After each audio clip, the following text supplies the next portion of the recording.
Number 8. Gloria Colita. Construction on the three-masted Gloria Colita began on the small island of Bequia in 1938 under a captain named Reginald Mitchell.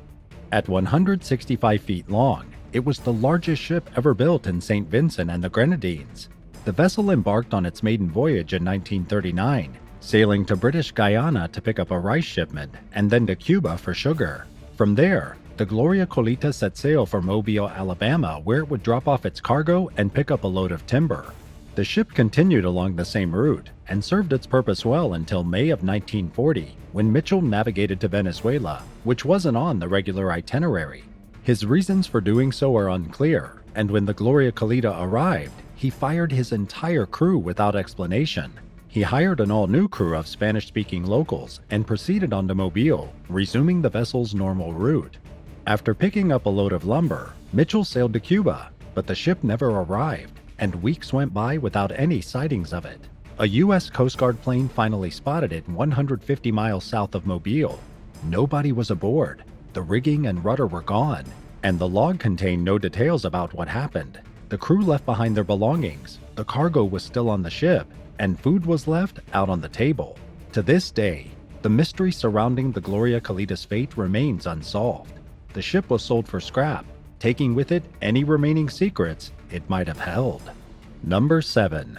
A mysterious tragedy at sea. In 2006, a small unmarked boat was found drifting off the coast of Barbados. The Coast Guard boarded the vessel and found 11 deceased crew members in 2 separate piles. They had perished from dehydration and starvation. The only clues to their identities were a Singapore Airlines ticket and a heartbreaking note one of them wrote after he realized he was dying. After news of the discovery broke, relatives of missing crew members contacted authorities, who slowly pieced together the mystery. 4 months earlier, as many as 40 West African migrants bought a place on the boat from a Spanish captain, who promised to take them from the island nation of Cape Verde to the Canary Islands. Many of them had second thoughts at the last minute when a mysterious new captain took over the boat and decided not to go. The boat was being towed after running into mechanical problems off the Mauritanian coast when someone cut the tow line. Left with no other choice, the migrants survived off the little food and water they had and suffered slow deaths as the vessel drifted 2,800 miles across the Atlantic to the Caribbean. As people died, they were most likely tossed overboard until the last 11 huddled together against the elements and also took their last breaths. Number 6. Not Christopher Columbus's ship. Shipwreck explorer Barry Clifford stirred up some major controversy in 2014 when he claimed that Christopher Columbus's famed flagship, the Santa Maria, had been found in the waters off Haiti. If that were the case, it would be major. The whereabouts of the Santa Maria have long been a mystery, and it would be the oldest known European shipwreck in the so-called New World. Clifford relied entirely on circumstantial evidence to back his case. He pointed out that the wreck in question was found in an area where experts would expect the Santa Maria to be, which is most likely true. It sits in just 15 feet of water and is close to where the Santa Maria is believed to have run aground on Christmas Day in 1492. Clifford also mentioned a cannon that he observed during his first visit to the site in 2003. When he revisited a decade later, it was gone, but he nevertheless considers it to be evidence of the wreck's identity as the Santa Maria. As usual, media outlets were quick to favor sensationalism over facts and went wild publishing news of the alleged discovery. Archaeologists were less eager to automatically believe the claims. In a UNESCO report, a team of experts who visited the site concluded that the ship's building technique most likely put its construction at some time during the 17th or 18th century, which means that it is not the Santa Maria. It's far more probable that the real Santa Maria is either buried in sediment or has all but disintegrated over time.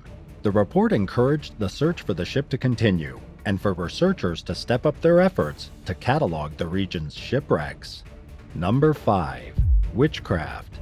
The Witchcraft was a 23-foot luxury yacht owned by a hotel entrepreneur named Dan Burrick. On December 22, 1967, Burrick and his friend, Father Patrick Hogan, sailed out of Miami with plans to view the holiday lights along the shoreline. Just a mile off the coast, the boat hit something in the water, and Burrick requested assistance from the Coast Guard. He sounded calm, so it didn't really seem like an emergency. Even if it was, the Witchcraft was equipped with an emergency flotation device that supposedly rendered it unsinkable. And although the yacht was damaged and needed to be towed, the hull seemed intact, so there was no outward reason to panic. Burrick told the Coast Guard he'd light a flare. 19 minutes later, the Coast Guard arrived at the location the flare was fired from, but the Witchcraft was nowhere to be seen. And along with it, Burrick and Hogan had vanished into thin air. There was no debris in the water or any other signs that something bad had happened, other than the fact that the boat had gone missing completely. A search and rescue effort ensued over the following days, covering 1,200 square miles without a single sign of the Witchcraft. It was truly puzzling, especially since the yacht had a highly reliable emergency flotation device that should have kept it above water. And it was unlikely that the device failed, since the technology it was made with was known to be so resilient that the Coast Guard often destroyed partially sunk vessels that wouldn't go down on their own and posed navigational hazards. The Coast Guard's final statement on the matter was that Burrick and Hogan are presumed missing, but not lost at sea. What do you think happened to Burrick and Hogan? Tell us in the comments below, and hit subscribe while you're at it. Number 4. USS Proteus and Nereus. Commissioned to the U.S. Navy in 1913, the 522-foot-long USS Proteus was a bulk cargo ship called a collier. She was initially tasked with delivering coal, but was converted to a merchant ship after World War I. Her career was largely uneventful, and in 1924, the Proteus was decommissioned and became inactive. She was struck from the Naval Register in 1940. The ship was sold into private ownership in 1941 and began serving for the Canadian Merchant Navy. On November 23rd of that year, the crew set sail from St. Thomas in the U.S. Virgin Islands for the American East Coast, but the Proteus never reached her destination, and nobody has any clue what happened to the vessel or her crew. It's not mentioned in any German U-boat records, ruling out the likelihood that it was destroyed by enemy fire. Even more strangely, her sister ships, the Cyclops and the Nereus, also vanished without a trace in the Bermuda Triangle. While the Cyclops was lost during World War I, the Nereus disappeared under astonishingly similar circumstances to the Proteus. The Nereus set sail from the Virgin Islands on essentially the same route not even a month after the Proteus went missing. It's not claimed as a U-boat wreck, and the ship's fate remains a mystery. One possible explanation is that the Proteus and Nereus were torpedoed by U-boats, but don't appear in historical records for some reason, perhaps because the U-boats that destroyed them were also destroyed. It's also possible that either or both of the ships sank in storms, and of course, there are people who believe the Bermuda Triangle sucked them into another dimension. Number 3. SS Marine Sulfur Queen. Built in Pennsylvania in 1944 as the SS Esso New Haven, the ship that would eventually be called the SS Marine Sulfur Queen started its career as a T2 tanker that carried fuel. It became the Sulfur Queen in 1960 when it was converted to carry molten sulfur. On February 2, 1963, the 500-foot-long ship departed from Beaumont, Texas with over 15,000 tons of sulfur and 39 crew members on board.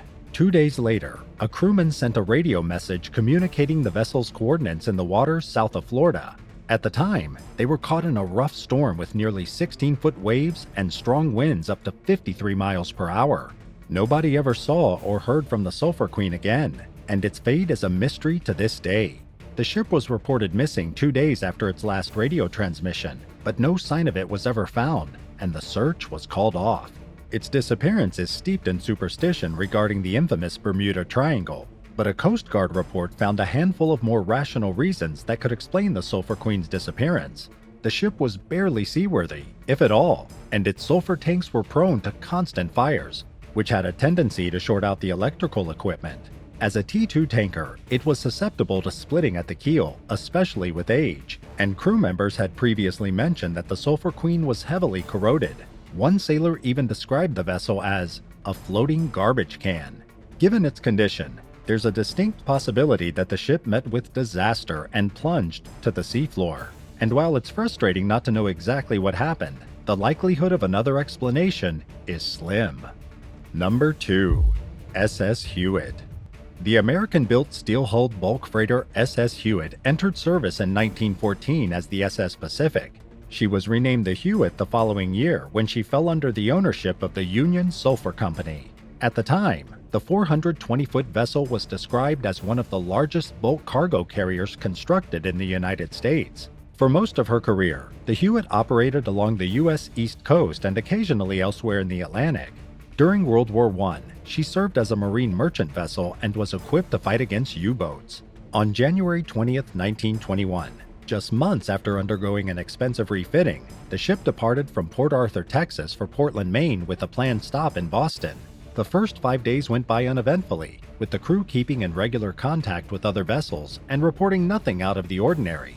Around the same time the crew sent their last radio transmission, the Hewitt was spotted for the last time roughly 286 miles north of Jupiter Inlet, Florida.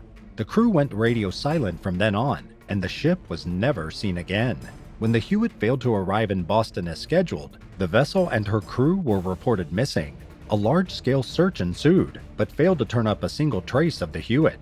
Some wondered if the ship hit the Carroll A. Deering, another vessel that disappeared around the same time, but the Deering was eventually found, and its damage was inconsistent with the collision.